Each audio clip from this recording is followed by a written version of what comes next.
Ambition leads me not only farther than any other man has been before me, but as far as I think it's possible for man to go. Now, join me on this awesome journey with one of the greatest explorers, the first man to circumnavigate the Earth, the first man to find the Antarctic Circle, James Cook. Captain James Cook was a British explorer, navigator, cartographer, and captain of the Royal Navy. He was born on November 7th, 1728, and died on February 4th, 1779. During his 3 voyages in the late 18th century, Captain James Cook charted areas of the Pacific previously unknown to Europeans. The legacy of the voyages remains a highly controversial topic in many parts of the world. His expeditions took him to South America, Tahiti, New Zealand, Australia, Antarctica, Canada, Alaska, and many other places around the world between 1768 and 1779. And each voyage had ambitious aims at world-changing consequences. Cook's first voyage was to search for new land in the Pacific and observe the transit of Venus.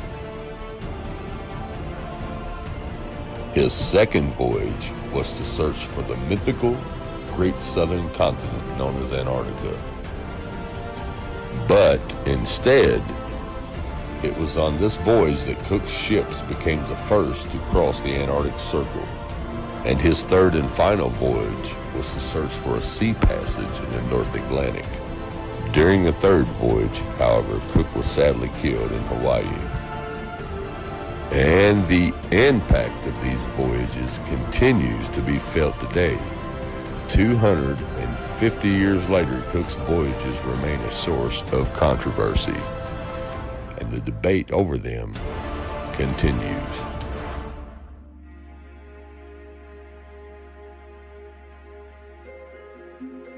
Now, as Captain Cook stated in his voyage logs, it took him 3 years to make the first voyage, 3 years to make his second voyage, and 3 years to make his third and final voyage.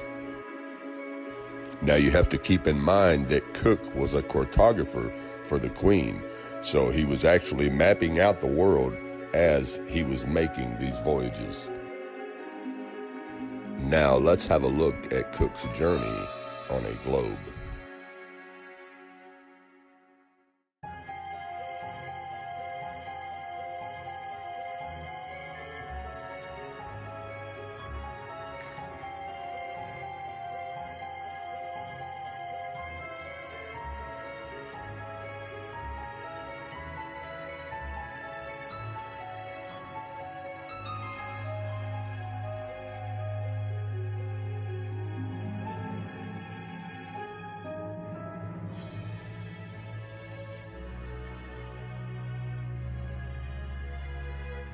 So as you can see, these routes make absolutely no sense on a globe Earth.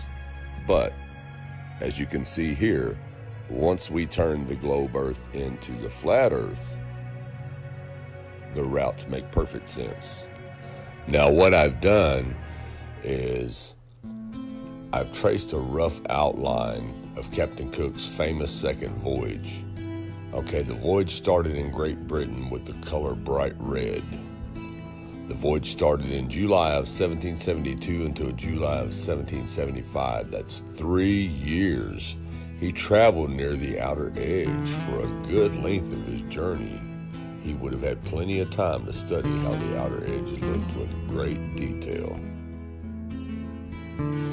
Okay, now after months and months of research, I was only able to find a copy of his second voyage in the library of the University of Michigan. Okay, now what you have to understand is this voyage was solely set on finding the continent of Antarctica. As you can see here in Chapter 2, Departure from the Cape of Good Hope in Search of a Southern Continent. Now I'm going to let you read this part of the journal for yourself.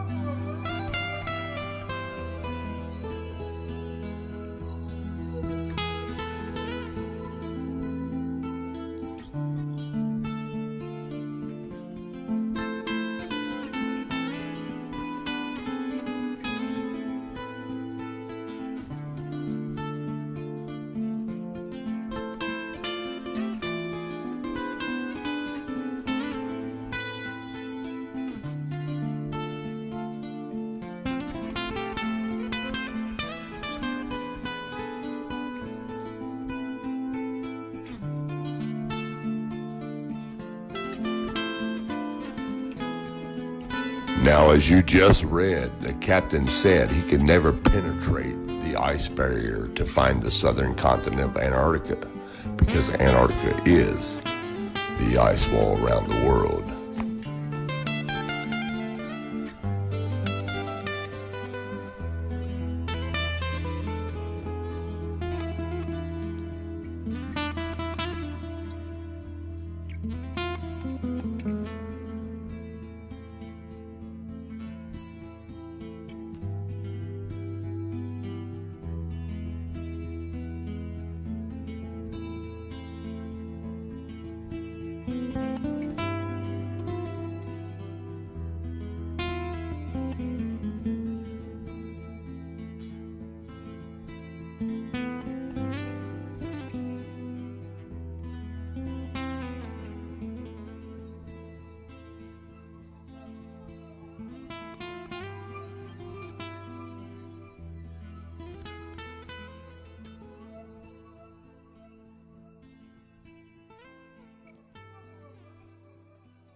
this expedition, we hope to fly across the South Pole into the mysterious land beyond to see what is there.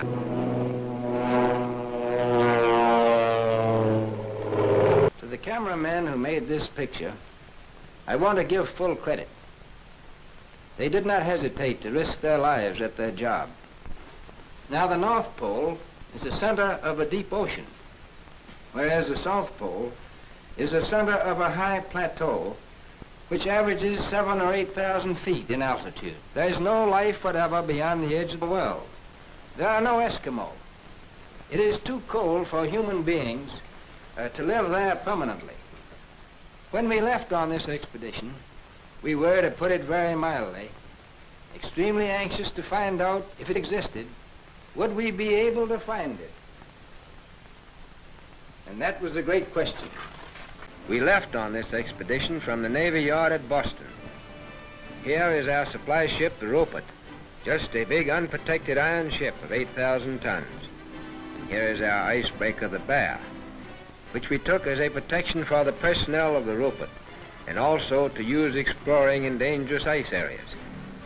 We took with us this time 150 Eskimo dogs and more than 14,000 different kinds of items for 2 years away from civilization, where there were no supply depots around the corner. Day followed day, week followed week, as we penetrated the great Pacific.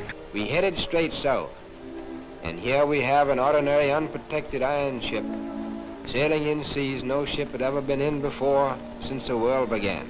It wasn't that we were any better than our predecessors. We simply had a more open ice here. We bucked the ice till we were finally stopped by an impossible pack. Impossible, at least, for the Rupert.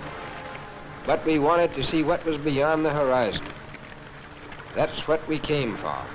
And for that purpose, we had another string to our bow, aviation. We retreated a few miles and managed to find an open lake in the ice field. So we proceeded to put the plane overboard. We had to execute this maneuver as rapidly as possible, because we knew that under the influence of the wind and the tide, the fields would soon close in around the ship again. In fact, the ice is already beginning to close in. Our plan was to go south with our steamer until we were stopped by ice, and to take up the attack on the unknown with aviation. And now at last we're going to find out what was in the southern part of this mysterious part of the world. For after battling the bad weather, here we are 240 miles within it.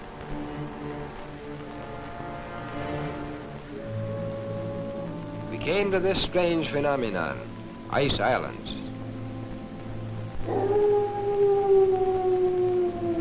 This was a strange and weird sea.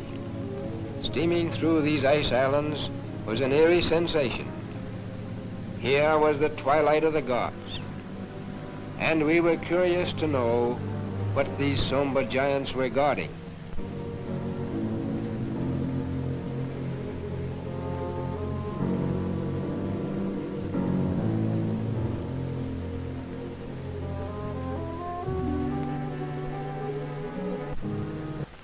At long last, the dice fell our way, for the elements acted in our favor. The wind and the tide, which had closed the ice in around us, finally opened the pack so that we could break our way into more open sea. We had added nearly 500,000 square miles to the Pacific Ocean, and here is our journey's end. At length we sighted that great natural phenomenon, the ice barrier.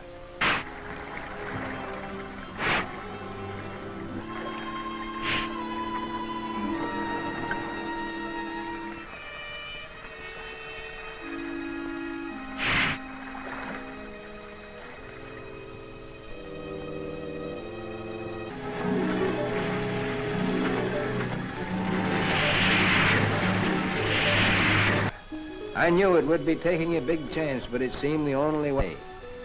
As we started alongside the barrier with our ships, suddenly the edge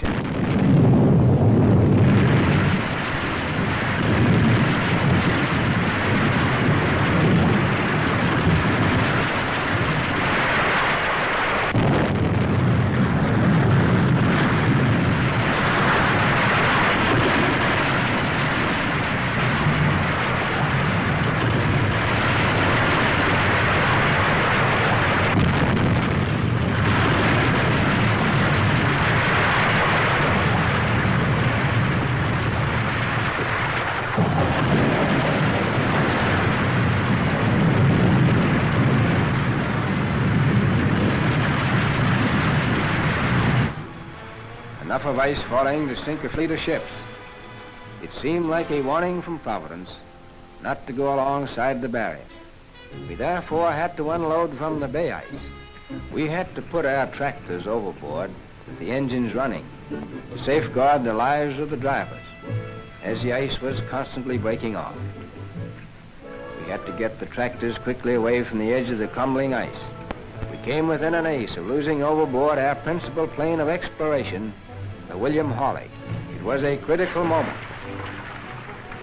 At times, as the ice broke, then our supplies would fall into the water.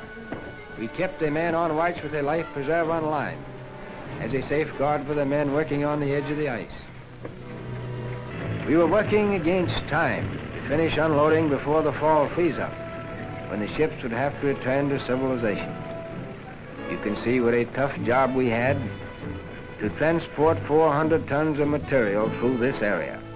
The bay ice was constantly shifting and cracking, and pressure ridges were being formed as we worked by the irresistible force of the slowly moving ice cap. I have never seen men work so hard. With 24 hours of daylight, they could and often did work the clock around without stopping. We call this period the White Nightmare, and a nightmare it was. The hardest work of all was this man-hauling of sleds, which we had to do in order to get unloaded in time. Eskimo Huskies, still the backbone of polar exploration. They can go where no tractor could ever go. You can't do without them. The Rupert must go back to civilization because the bay would soon freeze and she couldn't stand the ice. Now, the only person out of 150 men to get sick and who would have to go back on the Rupert was the doctor. At very great risk, I had to dispatch the bear northward to get another doctor, for I pledged myself not to risk men for a year on the ice without medical care. There would be anxiety over the bear. Suddenly, without warning, a storm hit us before we could get all of our food and other vital supplies stored away. And all hands had to work frantically throughout the storm to prevent the loss of food boxes under deep snowdrifts. The storm lasted for many hours.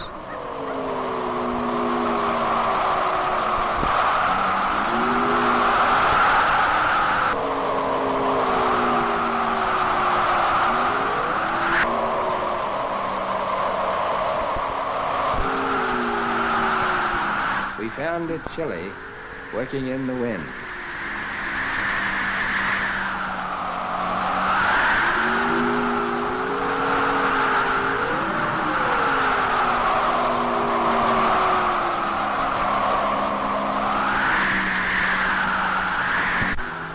And when it was over, there was a bit of digging to do.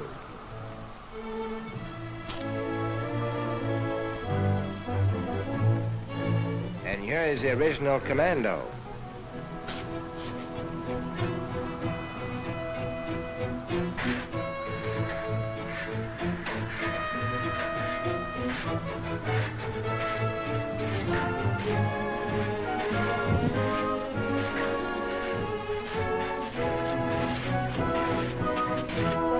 The honor of leading this expedition belongs to Admiral Richard Byrd. It is a gratifying experience for this 58-year-old explorer, who in the past had to raise his own funds for exploration, and who now has the resources of the United States Navy at his command. In 1955, 2 years before his death, Admiral Richard Byrd departs on his 5th and last expedition. But it's not simply an unknown continent or a distant ocean that lures adventurers like Richard Byrd. As he put it, here is a door ajar through which one may escape from the noise and chaos of civilization into the solace and harmony of the cosmos, and for a moment be part of it.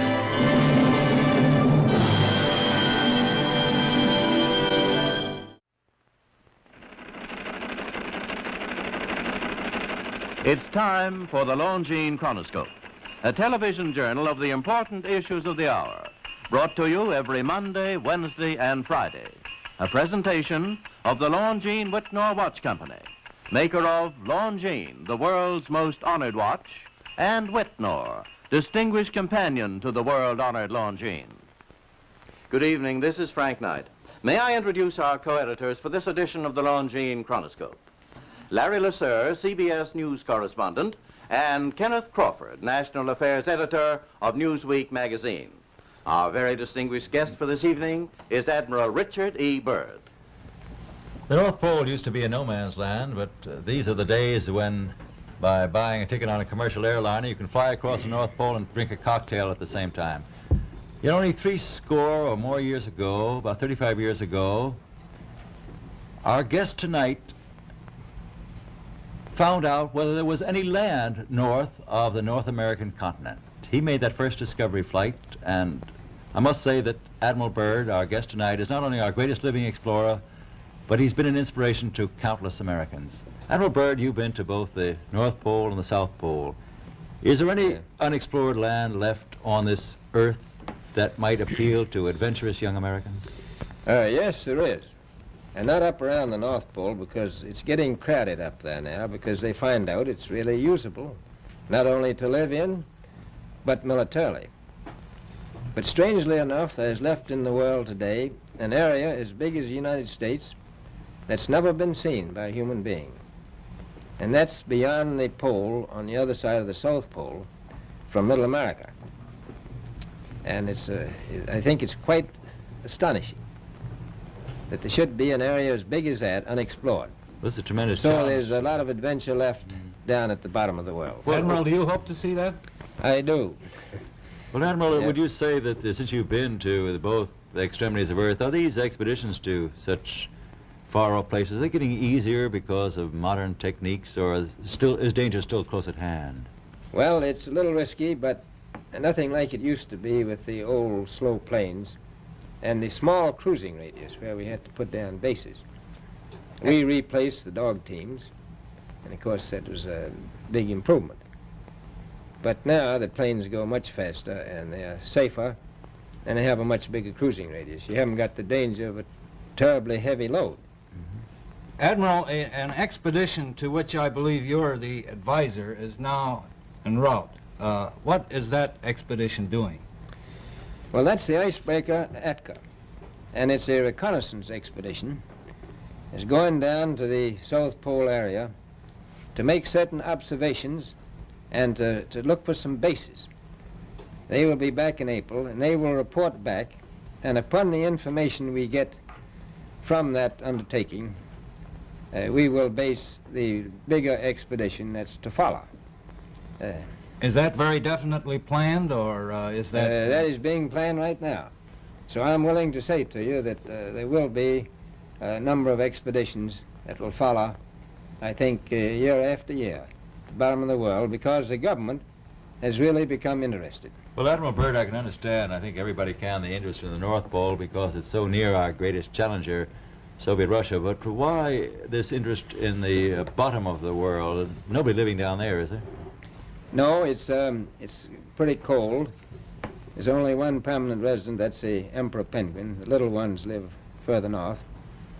I tell you one reason they're interested. It's by far the most valuable, important place left in the world for science. That's why the scientific groups all over the nation are really interested. But more important than that, it has to do with the future of the nation, those to come after us, or even during your lifetime. Because it happens to be an untouched reservoir of natural resources. And, you know, as the world shrinks with an ever-increasing acceleration, far-flung places, once useless, like we thought the North Pole was, and no man's land, become very useful. The bottom of the world will be important, not only to us, but to our allies. I was going to ask you, does it have military importance?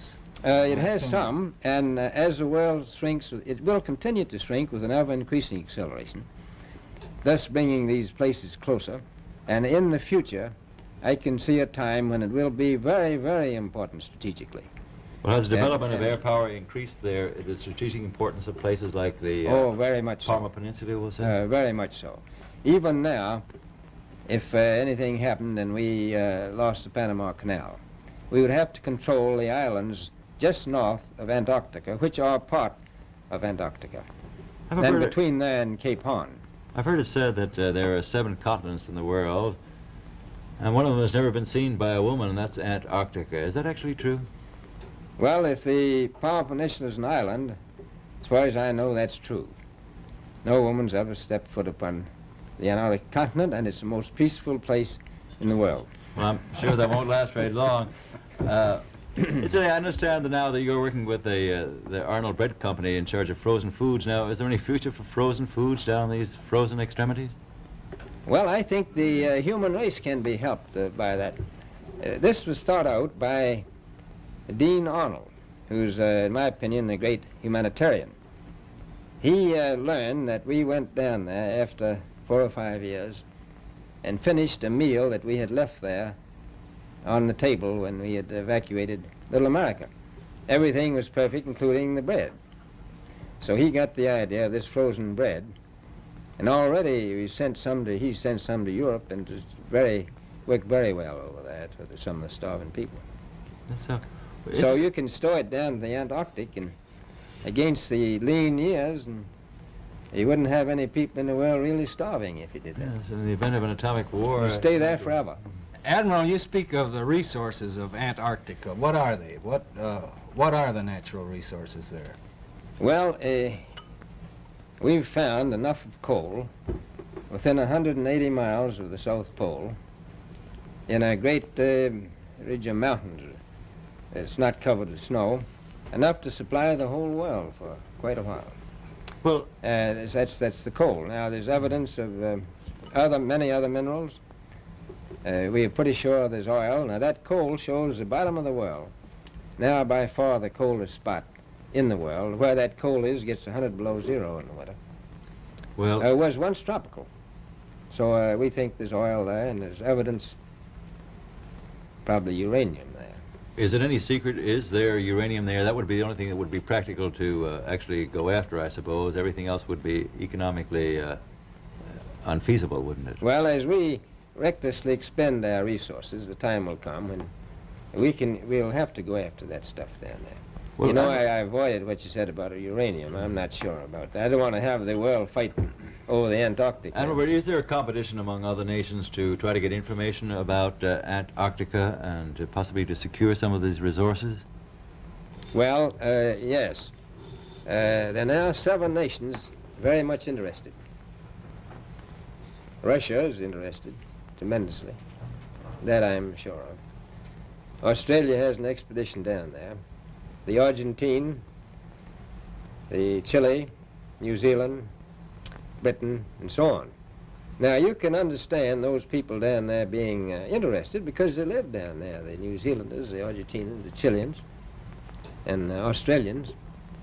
And so we don't do much about claiming anything. Admiral, you make this sound a little crowded. Are there that many expeditions now there or en route there? Well, you know, as I said, it's the most peaceful place in the world, but I don't think it will be for long because of this intense interest on the part of other nations and this nation. Well, Admiral Byrd, are private expeditions a thing of the past? Is expedition and exploration, making expedition and exploration now purely a government function because of the tremendous cost and organization? No, I don't think so. I think down south it may be more or less a thing of the past, but not other expeditions that go. There's a lot of them go north now. This latest expedition now on the way is a government expedition, I take it. Yes, that's the government. Admiral, may I ask you, is there a great difference between the top of the world and the bottom of the world? There is. Now, the North Pole is the center of an ocean 10,000 feet deep. The South Pole, the center of a plateau, 10,000 feet high. The North Polar Sea is surrounded by continents slightly frozen. The Antarctic continent is surrounded by a belt of ice, frozen seas of at least 1,200 miles thick. Now, the South is a plateau. It gets in some places 14,000 feet up. I've been over areas about 13,000, and it's a little bit chilly up there. So there's that big difference between the top and bottom of the world. The North really isn't very cold up there on the Arctic Ocean. Not compared to the South. Admiral Byrd, we often hear it said that our young Americans now aren't as hardy as their forefathers. Do you think that Americans do measure up to the standards, the physical standards and morale standards of the past? I do. I don't believe that. I think they're just as hardy. Well, what would you say was the most valuable factor on an expedition? Is it morale, or physical courage, or is it sheer equipment? Well, I've always thought that loyalty was by far the most important trait. The British told me that when I first went down in 28, that I couldn't possibly get through the winter night without a mutiny if I took more than 20 men. But to serve science, I had to take 42 men. And then I took 56 the next time, and so on. And I did find that loyalty was the most important thing during the winter night when it's very hard on your nerves. I think that's best trait. Well, that's a very valuable characteristic at any time. Well, thank you very much, Admiral Byrd. It's been a great pleasure to have you here tonight. It's a pleasure to be here.